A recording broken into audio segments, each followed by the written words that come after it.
headline comes from a crisis in the Bay of Pigs in Cuba.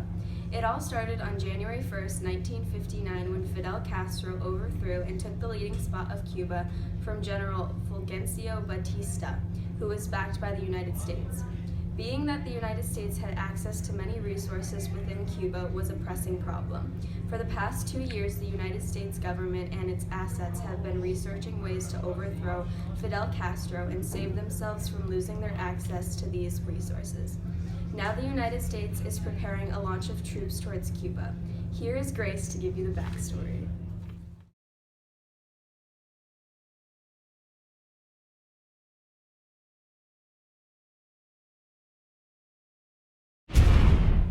When Fidel Castro overthrew General Fulgencio, the U.S. became distrustful of him, especially because of his relations to the leader of the Soviet Union, Nikita Khrushchev.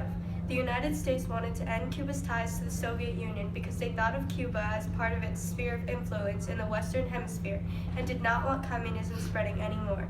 This led Kennedy to agree to a plan created by the Central Intelligence Agency, the CIA, developed when Dwight Eisenhower was president.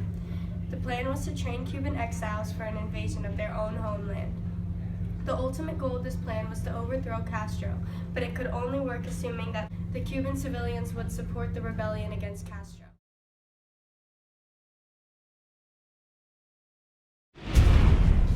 President Kennedy gained all of the plans from President Eisenhower and the CIA on how to overtake Castro and regain resources in Cuba.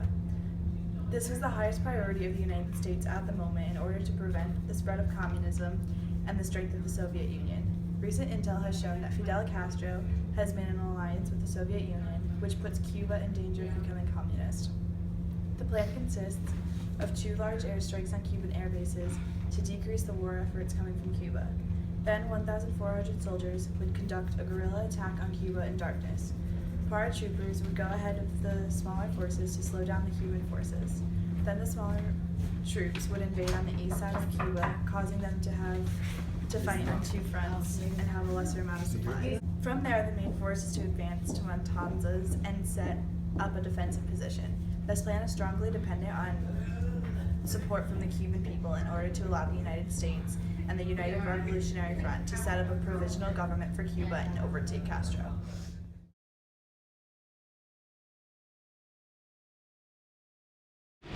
The first goal of the invasion was to eliminate Fidel Castro's small air force, rendering his military unable to resist invaders. Therefore, a group of Cuban exiles had taken off from a few locations in a squadron of American B-26 bombers that were painted to look like stolen Cuban planes in an attempt to strike the Cuban airfields. However, upon arrival, it turned out that Castro, along with his advisors, had found out the planned raid and moved their planes out of harm's way.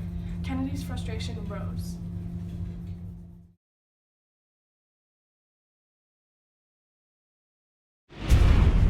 It seems as if Castro's intelligence knew about the U.S. plans well in advance.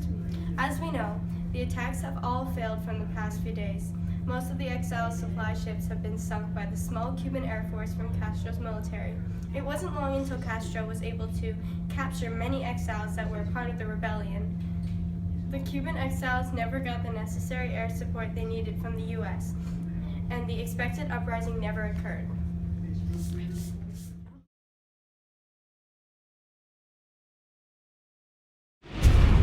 The U.S. prisoners taken during the attack are still in captivity.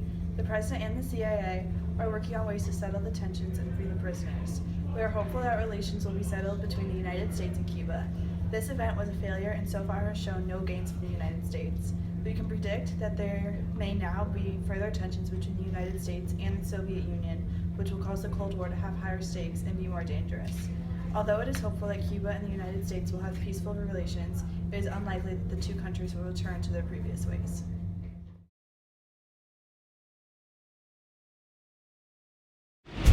Hi, Julia with GRJA News, and today I have with me a fellow U.S. citizen here to talk about the Bay of Pigs invasion. Thank you so much for being here. Hi, thanks for having me. So, what do you think of how the government chose to go about this invasion in respect to our awareness of the situation of the Bay of Pigs? I think that the government knew that the United States might react with public friction, and so they made the mistake of doing it in private. However, we do know that our government has the policy of getting involved in communism being spread as a threat. So to keep it a secret was, in my opinion, not a good idea. The worst that could have happened would be us protesting it, in which the government might have realized what they were getting into.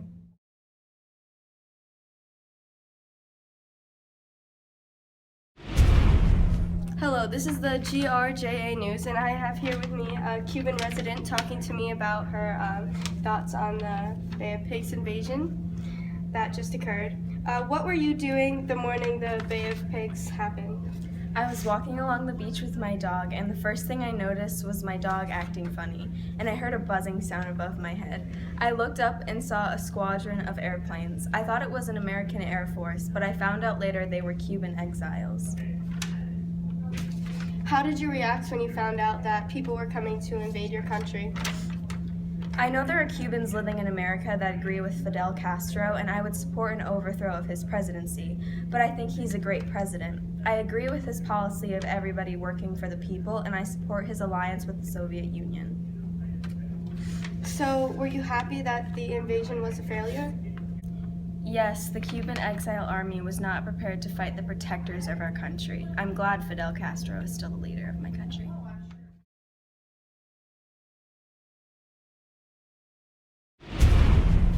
We can see that the Bay of Pigs invasion has resulted in a large failure for the United States.